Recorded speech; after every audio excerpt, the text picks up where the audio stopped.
négocier avec la France, disons, proposer à la France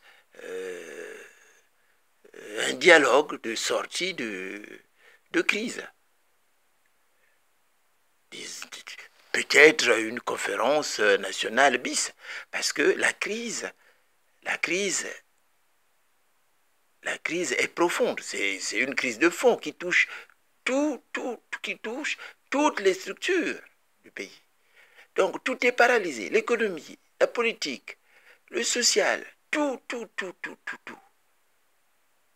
est paralysé. Donc cela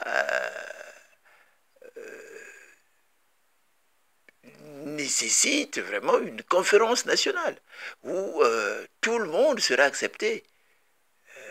Toutes les forces vives du pays devaient se retrouver pour discuter sur le sort du pays. Mais la France vous demandera des garanties notamment protéger ses intérêts. Ça, c'est faisable. Il faut proposer à la France la tenue, ou soit la tenue d'un dialogue national sans exclusif. Mais la conférence nationale est mieux, parce que la conférence nationale souveraine traitera de toutes les questions. On fera la chirurgie du pays, secteur par secteur. C'est cela qu'il nous faut. Mais il faut l'aval de la France. Dans les années 90, la tenue de la conférence nationale, si on l'avait obtenue, c'était grâce à l'aval aussi de la France. Le sommet de la Baule, le président Mitterrand avait fixé des objectifs qu'il fallait respecter. Voilà. Donc, la troisième piste, moi je pense, c'est le dialogue. Mais au dialogue ou conférence nationale qui sera assorti d'un gouvernement de transition, voilà, gouvernement de transition d'union nationale. Et après, il y aura des élections. Voilà. Ça, c'est la troisième piste. Parce que c'est la seule piste qui peut garantir la sécurité des uns et des autres. C'est la seule piste qui peut permettre au pays de redécoller, de redémarrer. C'est la seule piste qui peut vivifier le vivre ensemble.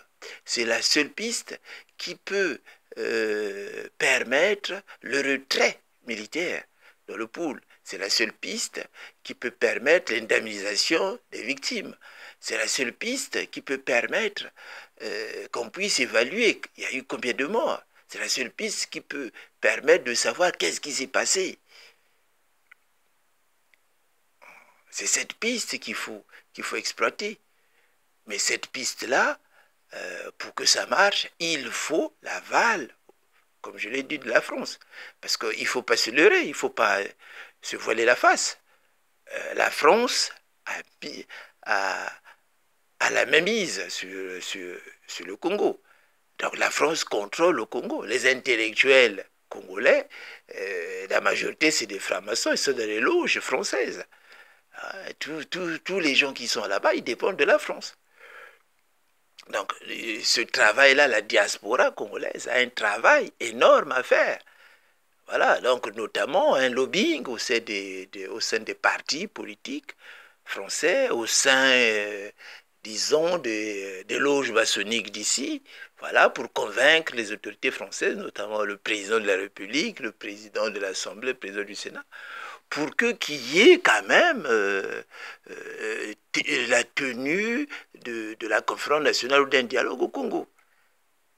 Sans cela, rien ne se fera, parce que Sassou Nguesso a des réseaux, a des lobbies. On voit bien qu'il est en train de massacrer les gens dans le pool. Mais regardez RFI, France 24, vous ne le retrouvez pas. Sassou Nguesso est présenté comme étant un président comme les autres, un président qui a été élu. Mais tout le monde le sait qu'il a fait un hold-up. RFI ne le dit pas, France 24 ne le dit pas. Quand on parle de Sassou ici, qu'on dit qu'il a gagné les élections. Quand vous voyez le journal Jeune Afrique, on ne sait pas si ces gens-là ont un cœur. Je ne sais pas dans quelle planète ils vivent.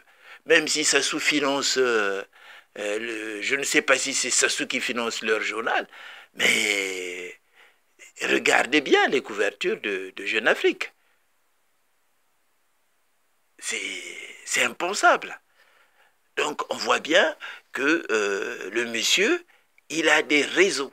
Il a des réseaux. Il a des réseaux. Je ne sais pas qu'est-ce que ça se donne aux médias français, qu'est-ce que ça se donne aux partis politiques français, qu'est-ce que ça se donne disons, aux industriels français pour qu'ils soient soutenus de la sorte. On ne sait pas qu'est-ce qu'ils donnent. Donc pour eux, le départ de Sassou Nguesso, ça serait en quelque sorte catastrophique. Pour eux. Donc voilà pourquoi même on se souvient de la phrase de paix à son âme de M. Marjorie qui disait que seul Sassou Nguesso peut commander le Congo, pas quelqu'un d'autre. Donc on voit, on se dit, est-ce que ces gens-là ont un cœur ou pas? Parce que derrière, il y a des vies humaines quand même, que ça soit en train de détruire.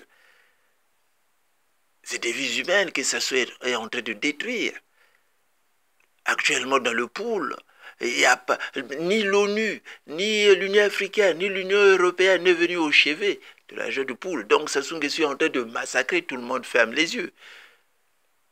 Mais le contraire se produit. Par exemple, quand on regarde la Syrie, on regarde d'autres pays, on voit l'Union européenne, on voit les États-Unis, l'ONU intervenir. On a vu, pour un moins que rien, le président Gbagbo et à la CPI, mais Sassou Nguesso, il n'y a même pas eu d'enquête de la CPI au Congo. Donc c'est là où on voit que le monsieur est soutenu. Le monsieur a des lobbies. Donc c'est à nous de réfléchir sur quel chemin qu'on doit, quelle stratégie qu'on doit mettre en place actuellement pour essayer de protéger la population congolaise, parce que la population congolaise est en danger. On massacre des gens, on tue des gens comme si rien n'était, notamment dans le département de Poul. On ne sait pas qu'est-ce qui se passe là-bas.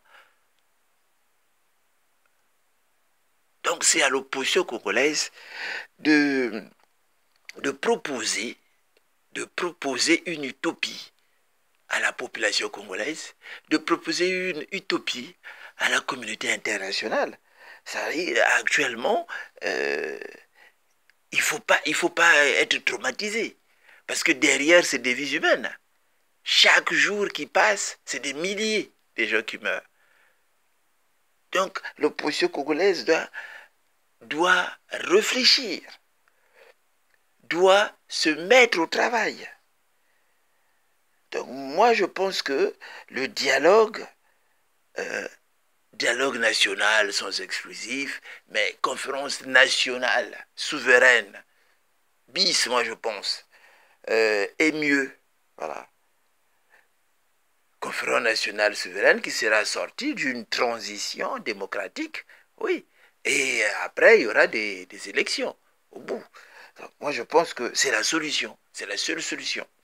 Parce que les deux autres, la première solution qu'on avait dit, on peut se coucher, c'est-à-dire accepter, reconnaître.